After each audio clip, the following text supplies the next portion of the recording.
So I welcome once again to Aflame and Home, where we try to discuss biblical issues and topical issues of our time with the aim of creating Christians or building Christians who will be heavily relevant, ethically relevant, and stewards of the Lord. Today we'll continue our discussion on biblical stewardship, and our focus is on understanding from the biblical point of view money and wealth. We started last Sunday, last episode. We'll be continuing with that today. We have just one discussion here with me today, Pastor Joel Imam. He coordinates a youth ministry, Imam Global Ministry, based in Makurdi, State, and is married with 3 children. The slide we're using today was prepared by Elder Gordon Banigo and was presented at the Haggai International National Seminar under the topic of biblical stewardship. I'll be using the concept to discuss today. The objective is to enable participants to apply biblical principles of money and wealth in their lives. So, money in the Bible, we discussed this last week, so I'll just quickly give a rundown. We observed that there's actually money in the Bible. 1 out of every 10 verses in the Gospel from Matthew to John was actually talking about money. And that there are less than 5,000 verses on faith in the Bible, 500 verses on faith in the Bible, thank you, God. And that about 500 verses on prayer in the Bible. And you know, these days, we Christians talk a lot about faith, a lot about prayer, but there are about 2,000 verses on money in the Bible. Wow. In fact, 16 out of the 38 parables that Jesus Christ himself gave to us had something to do about money. Right? 16 out of the 38 parables had something to do about money. So that was the discussion we had last week, and we discussed so much as to why so much money in the Bible. If you missed out and you want to actually flow in with discussion, I advise you watch the last episode. Right, so we're moving on today with what are the reasons why God provides for us. We'll be discussing that from the angle of the mentality around money, right? The mindset around money. There are basically 3 mindsets that we'll be looking at today. There could be more, but for this discussion, we'll be looking at 3 mindsets: the poverty mentality or the poverty mindset, the prosperity mindset, and the stewardship mindset, which is the biblical view of the biblical view about money. Right. So the poverty mentality, bro, you have anything to say on the point you have here? Yes, poverty mentality. The obvious, just like say, mentality, mindset is the way the people view how money, or what money is about, how money is used, and your mentality drives you. It makes you determines what you do, how you spend money, how you view money, and things around money. So for the poverty mentality, people that have this mindset, they see money as evil. They even misquote the scriptures that money is a root of all evil. Not knowing the Bible says it's a love of money. So they believe that money is evil in itself. Not knowing that money is a messenger. Money runs the errand of who owns it. So they feel that anybody that owns money is something evil around it and money itself, which is not a right mentality. They also accept their fate in life. Some people feel that if they're poor, it's God has determined that they should be poor, that they can't change it. So they say if this person is rich, that's his own destiny to be rich, that they are destined to be poor. It's a mindset. It's a mindset. And they also believe that they are, most times, if you see people that have this kind of mentality, they are stingy and very tight-fisted. They hardly want to share what they have. They hold tight to the little they have. It's a mindset.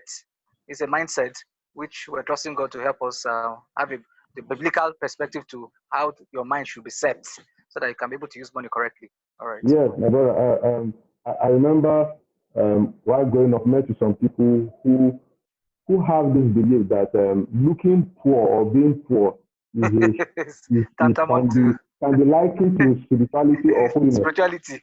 Yeah, it's Yes. like on your way to heaven, and of course they claim that they are following after John the Baptist, who the Bible told us was wearing camel clothes. But of course, God also called himself the God of Abraham, Isaac, and Jacob. Isaac and And Jacob, neither of them were poor, and the neither of poor. them Yes. were wearing camels clothing. Right? Yes. There's Stingy and Catch said, sometimes you go to some parties and you see the way some people scramble for gifts or try to scramble for food, even poverty mentality. You go to some offices or some Yes. places, you see some people trying everything that is shiny. They just want to have it. You go back to their house, they pick this thing from the office, they collected it from a friend, and it's lying fallow in their house doing nothing. But at that Nothing. time, they just want to have it. It's part of being, the poverty mentality. Yes. Mm. And Yeah, and, and, and I discovered that. And yes, and I discovered that most of these black. Sorry to use to give an example. So maybe those black that come out from poverty setup, when they have an opportunity, when money comes in, you see how they would.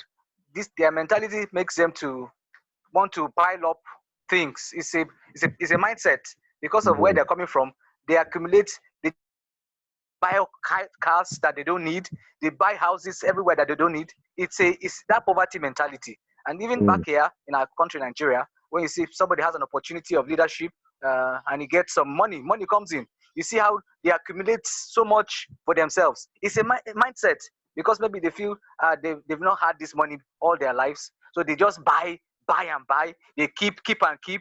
And recent we had the several monies of our past leaders that was stolen and kept outside. See the volume, the large sum of money.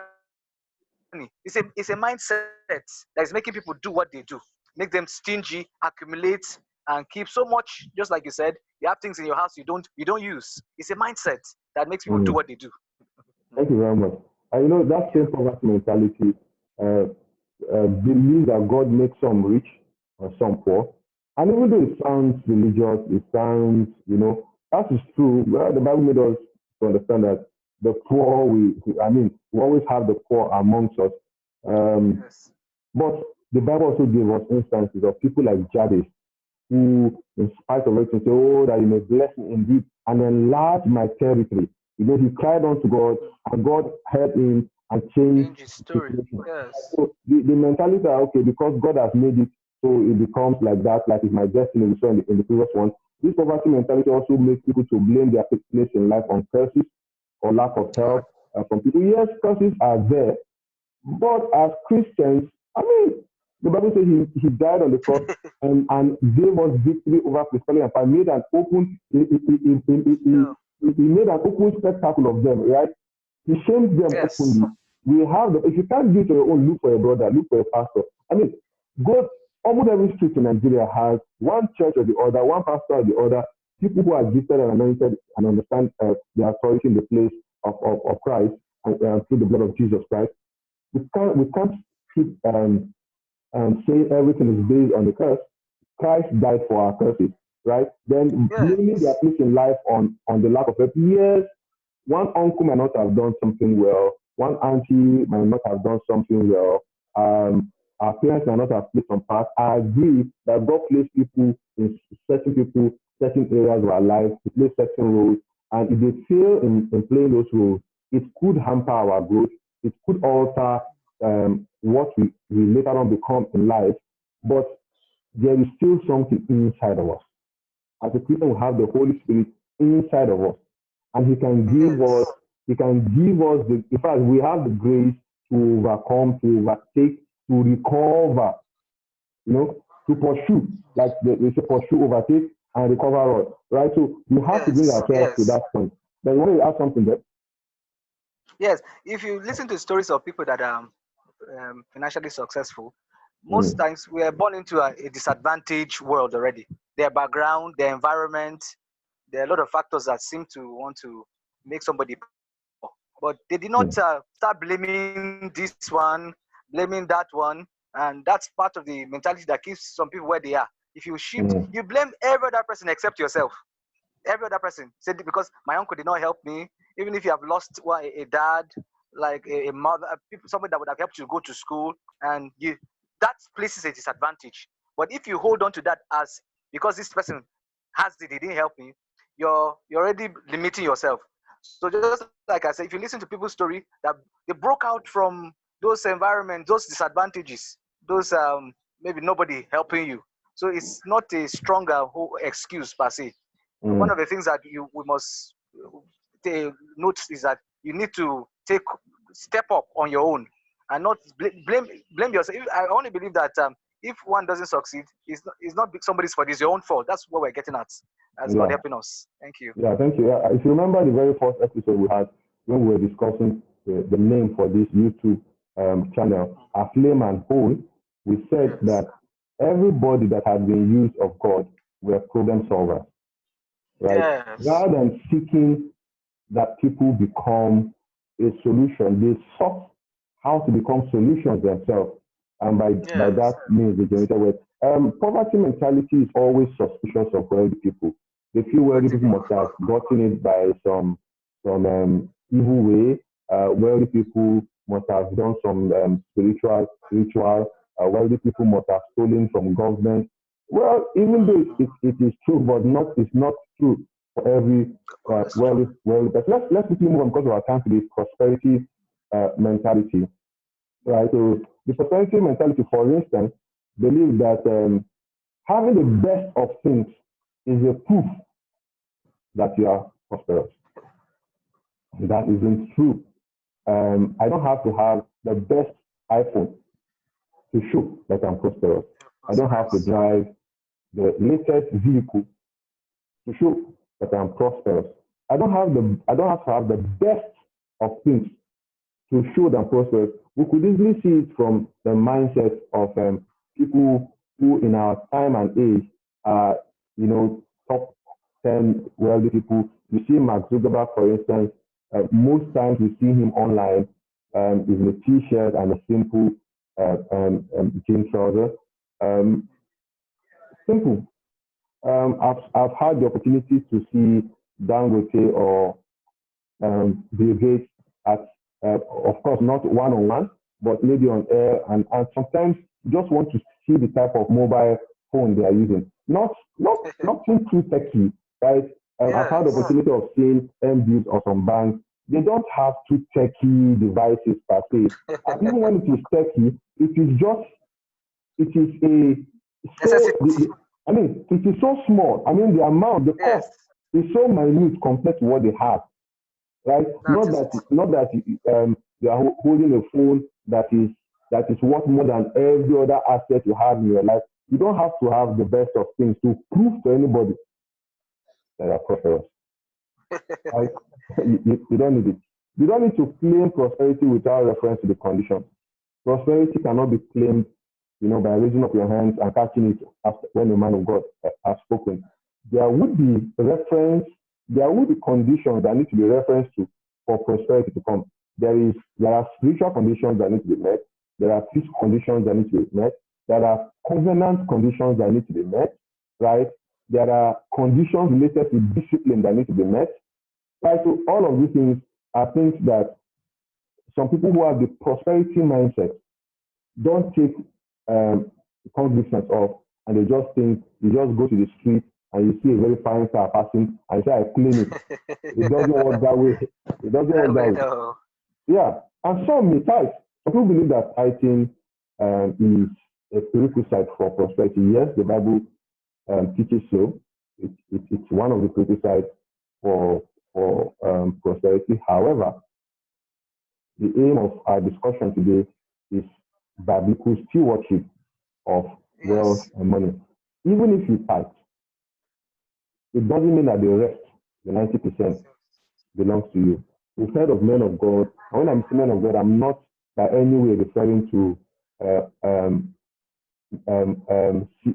what would I call them, pastors or GOs. I'm talking about men who follow God, right? It could be GOs, it could be a banker, it could be a business person. You need men of God who talk about giving way beyond that 10% because God demanded for it, right? So, Brother Man, the next slide is for you. What do you have to say concerning this prosperity mentality? All right. Those that have the prosperity mentality, they generally give to get more money. The Mm. understanding they have is that for you to get more money, you give. So their motivation for giving is because they want to get more. Yeah. Their motive is already wrong, because if they're not gaining from giving to you, Mm. they won't give. So their motivation is wrong.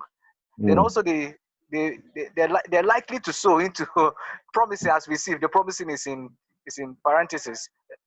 Promising field of successful ministers. So they believe that since this minister is successful, when just like you have different fields, there are fields that you have sown there, and they have lost their strength, so they won't produce the best of crops.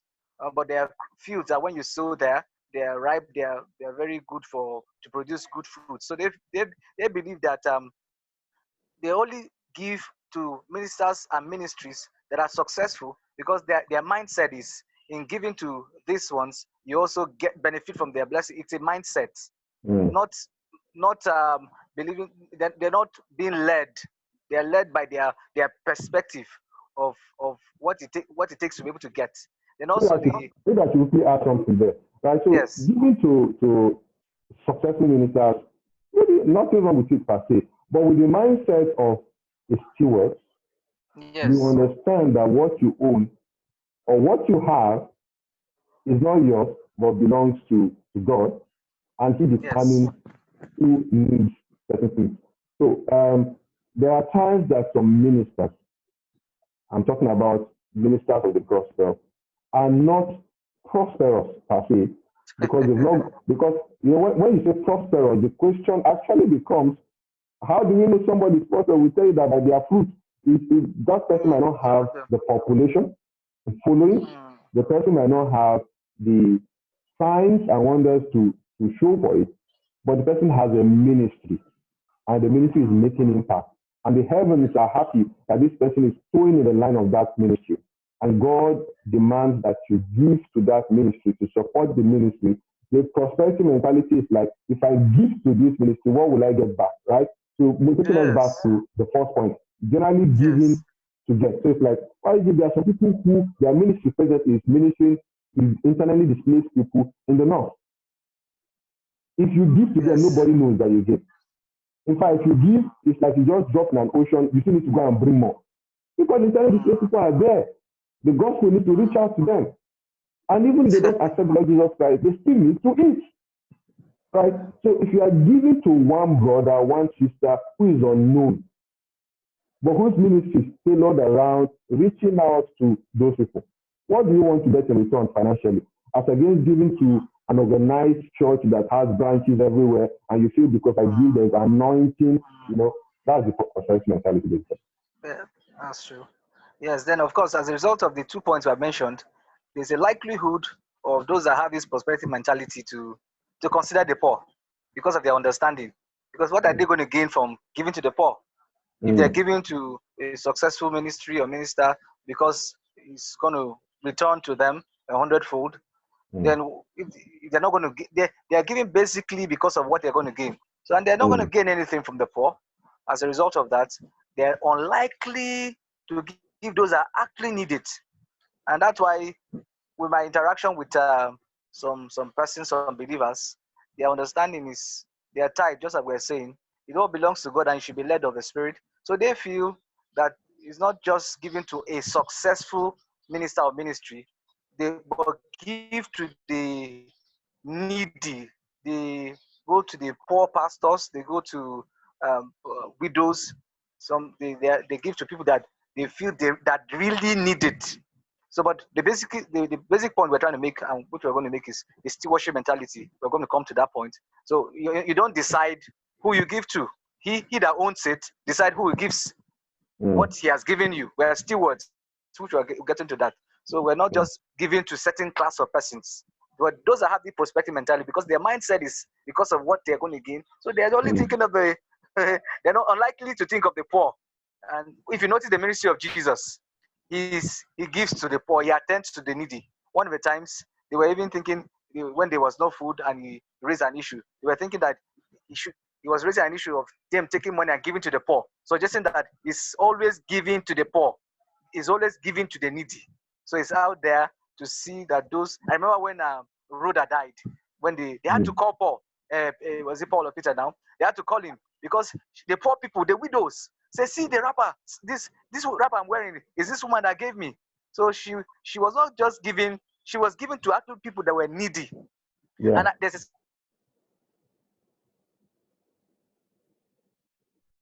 Hello? scripture that baffles me. Bible said, if you give to the poor, you're big interest. And so we're trying to say that prosperity mentality has a likelihood of not attending to the poor. Yeah, if you notice the second point but there, just a certain class of thank you. If you notice the second and the third point, there is that word likelihood, likely to sow and unlikely. So we're not saying anything is wrong with giving to promising successful ministers. Like remember we used to say those days that I'm a fertile ground. If you want to sow, I'm a fertile ground. So we're not talking about giving and not consider the poor. You might have good reasons why you don't want to consider the poor. But we're saying the mentality of the first point, generally giving so that you can get. If you are giving so that you can get, then it's most likely you want to give to successful ministers, and it's most likely you might not consider the poor because you want to give so that you can receive. I remember a parable Jesus Christ gave when there was a feast and the guys who needed to come couldn't come. He had the owner of the feast sent his servant to go call people, right? And he was talking about if you do something because other people, you're doing a party, hosting a party and inviting people who can invite you back, right? Then what is that? So giving to prosperous and yes, is very biblical, is very normal, it's okay, but yes, the prosperity mentality says that is what you need to do and you don't need to do otherwise, and that will contradict the steward. Right, so the prosperity mentality has a desperate desire to make money, closely related to what we said before, and it's generally self-centered. It's all about me. It's all about more money, and it's good to make money. I said the truth. The Bible says, the Bible, like we mentioned, there are over 2,000 verses talking about money in the Bible. Nothing wrong with making money. Nothing wrong with being rich. I personally desire that God blesses me and bless many other people.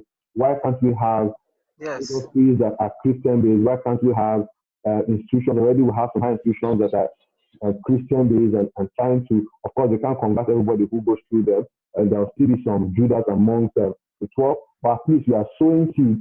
I remember our fathers of those days mentioning how the missionary schools, they did a lot in their life. We could replicate something like that, and we can't do that without money. In fact, there's a Yoruba saying that money is the vehicle, directly translated, the bicycle, right, of evangelism, right? I grew up in Kaduna. Those days we used to have cartons of Grace and Truth tracts, right? And we do these things freely until I went for a program by, I think, one missionary group, the Foundation Inland Missions at Jos, and somebody mentioned something there that nothing is free. If you see a tract free, somebody paid for it. Somebody paid for it somewhere. It's not free, right? Somebody paid for it, right? So prosperity mentality are generally self-centered. It's just about you wanting to make money. The parable Jesus gave about a man that had a bumper harvest, and he said he's going to expand his store and sit and enjoy himself. If you read that story, Bible said, this self-centered personality was seen all through that story. The eyes were more than 5. I will sit down, I will expand, I will enjoy. So the prosperity mentality is whatever you're accumulating, you're thinking of me, myself, and I. It's a self-centered mindset, which is not the stewardship mentality that we're aiming at. Thank you. Thank you so much. So, let's really round up the prosperity mentality. Is in love with soft life, tend to quit easily when there are pressures. Now, remember, we're talking about the mindset, not the people who are actually prosperous. We're talking about the mindset. Many people who carry the prosperity mentality might not actually be prosperous, right? They just feel if I do this, then I'll arrive here, right? So then love with such life tend to quit easily when there's pressure. They just want to quit easily, and they believe financial return must follow every monetary gift, which is not true. Let's round up by discussing the steward mentality, which is the bone of our discussion.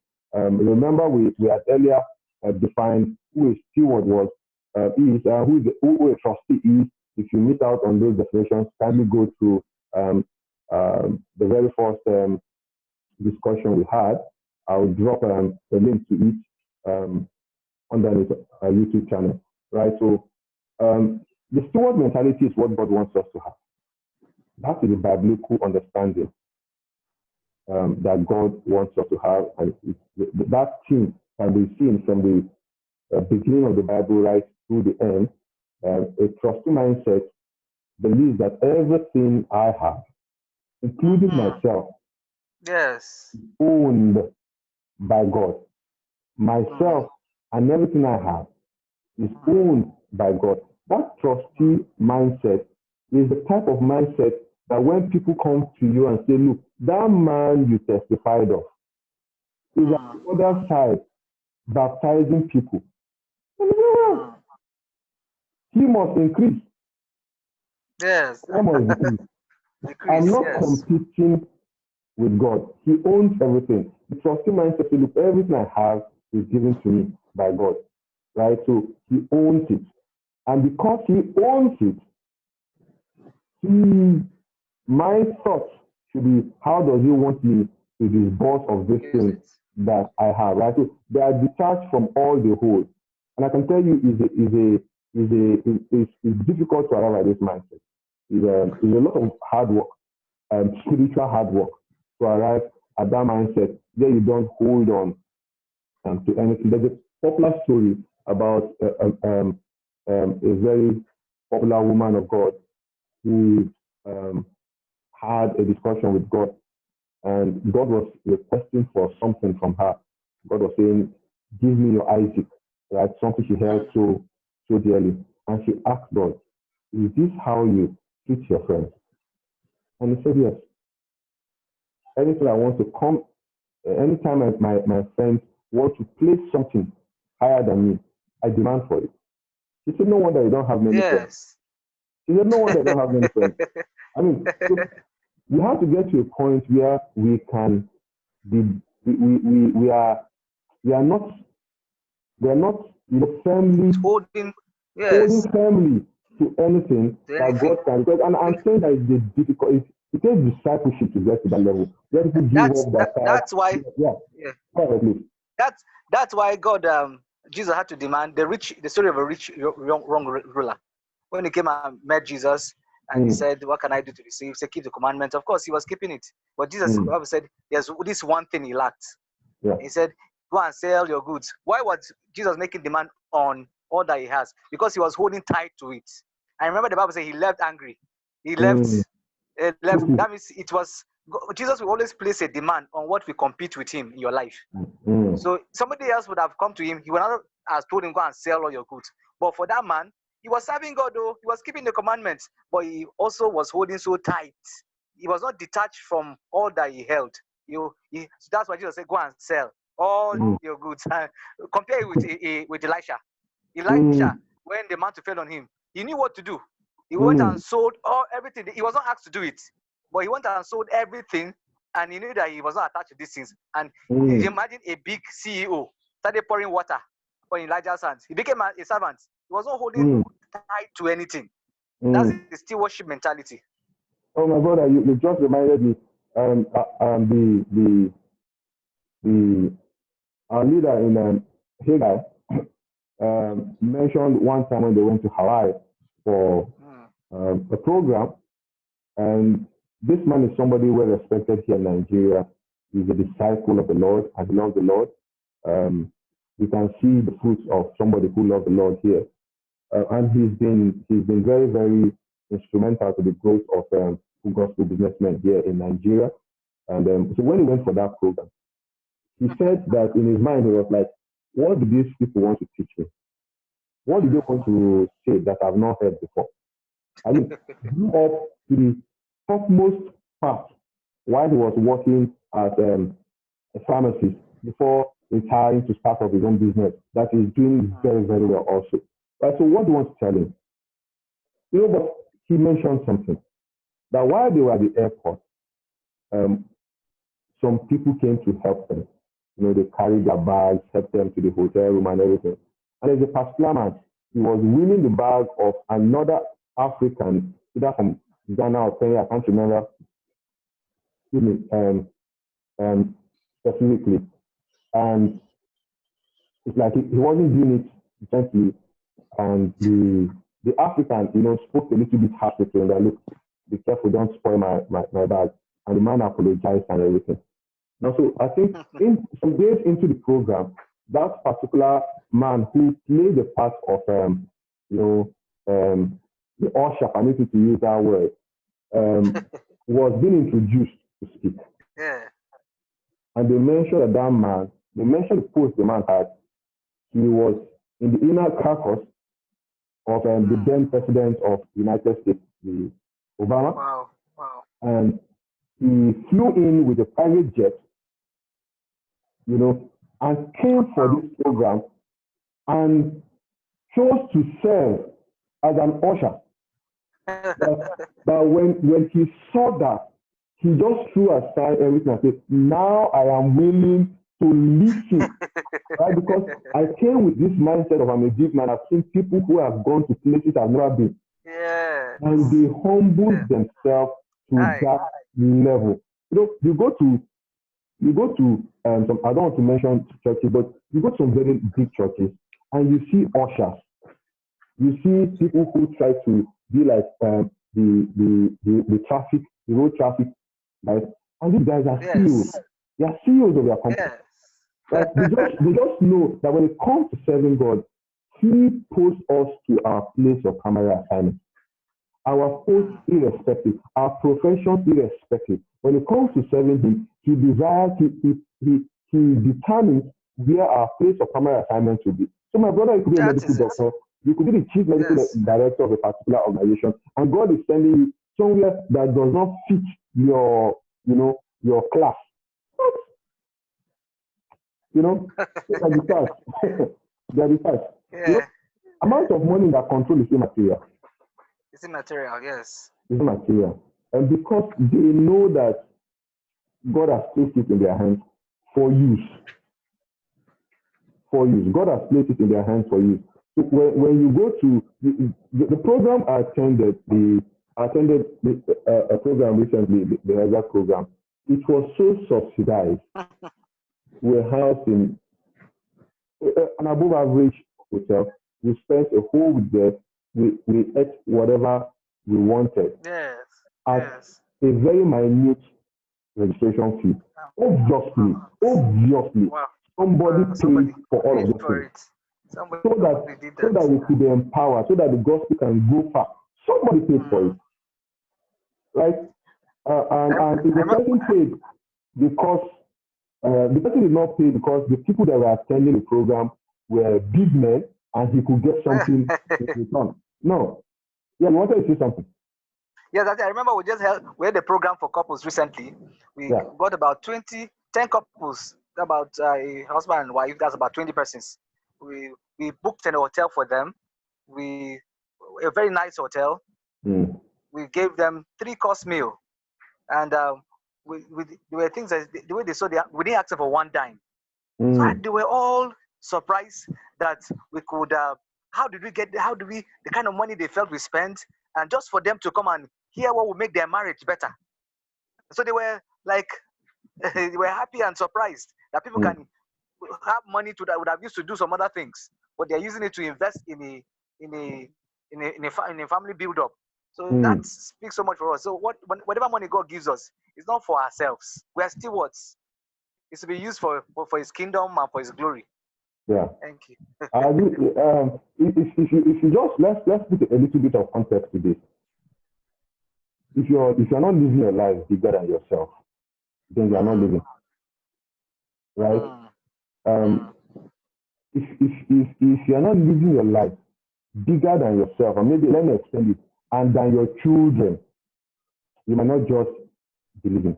Who was the richest man in your village 200 years ago? Who was the richest man in your country 300 years ago? What can be said concerning them now, right? What will eternity say concerning them? So it is bigger than you and I. Let's round up. Our time is fast. Stewardship mentality, they limit their consumption and appetite. Why? Because they know it's not all about them. They don't eat everything simply because, like the parable you referred to, and tear down the barn and let my heart be merry and everything. It was not about the man. It's supposed to be about what God wants. So they limit their consumption and appetite. They don't just buy everything they see. They don't just spend anyhow simply because they can afford it. We are going to give account for all the resources that have passed through our hands. That is the life of, that is the mindset of a steward. You don't want to spend everything because you know you have to give account when the owner of the item comes. They cultivate fellowship with the owner. And why do they cultivate fellowship with the owner? So that they know how the owner wants the item entrusted on them to be used. And the item includes their life. How do you want to use your life? Besides what you have, is the life. We'll come later on to discuss stewardship mentality when it comes to timing, right? We'll discuss that maybe in the next episode. We'll be looking at time. But for now, they cultivate fellowship with the owner. They refuse to compromise over gain or loss. Yes. Yeah, that's the life of a steward. Yeah, they maintain a humble and self-effacing position. You remember my brother God believe how we normally feel. I remember I went for a program in church then. We talked about it to church. I think it was 6 Day Foundation in that mission, and we were having a program. And I was seated, and the person seated beside me was a brother who was just dressed casually, normal. And at the end of the praise and worship and everything, they introduced this person to come and speak. It happened to be Rosville sitting by my side. And I was like, what? This Corona period, and I had to watch the Dove TV. And the man of God was preaching, and I keep wondering, why is this man still there, the pastor? By now, there's something bigger than Bishop. Archbishop. Or whatever the name is, if the same thing, but they are even the ones called bishop, you see that you meet them on the road, you might not know that they are bishop, except the ones who have been, properly discipled by God. They maintain a humble and effacing their position and disposition rather. They treat money and wealth as tools to serve the Lord. Tools. They're actually tools. They are actually, my brother, money is actually a tool. If you have all the money and consume it on yourself, this flesh will die. I saw a post recently, was it on someone's WhatsApp status on Facebook? And I think it was on Facebook, one of my brother Theophilus on Facebook, and he posted the Benz that Chief Obafemi Awolowo used while he was going around this country to campaign. Right? That Benz must have been very expensive then. But it's presently like an artifact. It's very like an artifact, just somewhere there for people to come and see. And whatever we have now will become archaic. It is what we have soon. Remember, just as I said in our first episode on stewardship with regards to money, that where your treasure, yes, that's where your heart will be there too. So we treat money as well as tools to serve the Lord, taking no glory for themselves as they deploy the resources. Yes. Not taking glory. There are times, remember then we used to go for this program in Jos. Is it MLR? MLR is in Boku.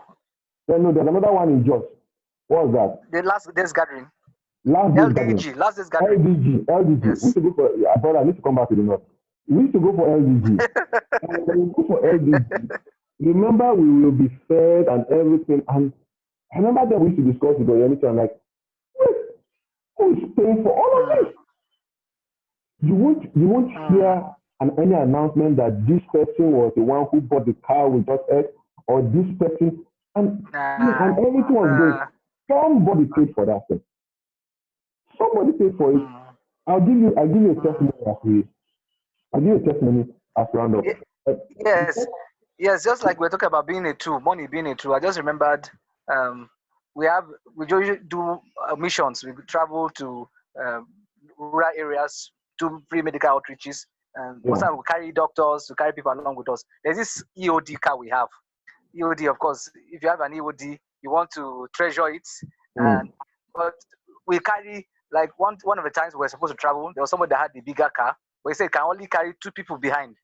But we stop 4 people behind, and the car has gone to every nook and cranny. We have traveled everywhere with that. So we see the car as a tool.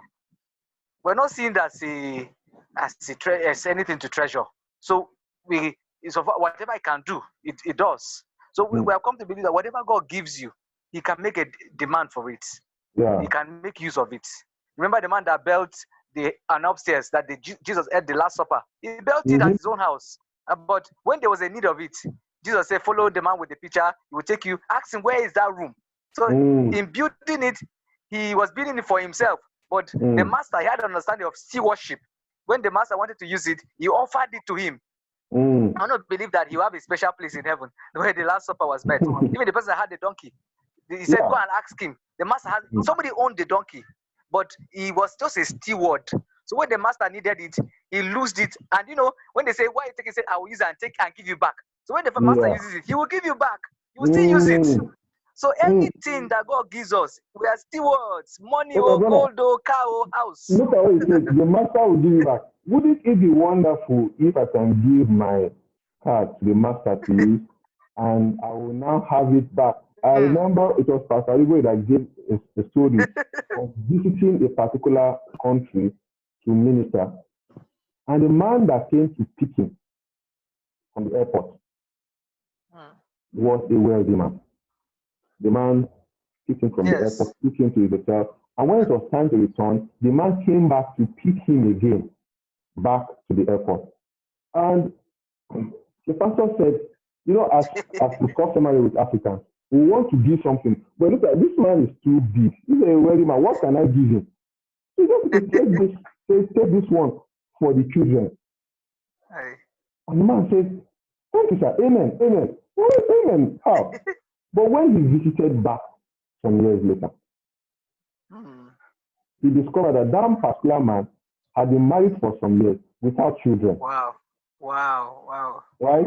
So when he said for your children, he saw it as a prophetic, announcement. And the fact was that he was a big man and he decided to play. So I'll round up with this story. The assembly I used to attend when I was in Kaduna, they hold missionary week. 6 days, Monday to Saturday, they have this missionary week. And people come, missionaries, they have missionaries from several places. People come, but there was a particular man. This man has been given to a particular missionary. Then there was no internet to do transfer. So you do postal order or whatever, and he's been sending money to this particular missionary. And this missionary didn't know who was sending the money. He just knew that funds were coming in, but did not know who was sending it. And on that particular fateful day, the man who had been sending gifts to the missionary stood up to make a contribution, and the missionary shot him down. That, look, almost every other person here has been given, but I've not received a dime from you. Now the story has it that even after that confrontation, as annoying as it could be, that the brother continued to send gifts to this man, to the missionary. It was later on that the missionary got to know that years after I more or less humiliated his brother, he didn't stop, and his gift happened to be the most consistent. Every month the gift was coming. Wow. Every month the gift was coming. Right? So when they don't also take glory for themselves, when you take glory for yourself, when the glory does not come, then you say, I'm not going to do it again. I'm not doing the thing. Why? Because they did not appreciate me, they didn't recognize me. But if you know that it was God that was sending you, it's God recognizing you. Now, brother, we cannot finish the discussion. Yeah. Let's wrap it up. Then please, Yes. if you for our listeners, share this YouTube channel widely, and you are free to make comments. If there are topics you want us to discuss, whether it's apologetics or just pure Bible study or anything you want us to discuss, put it in the comments, and we'll gladly do that. We want to appreciate you for watching this video, and God bless.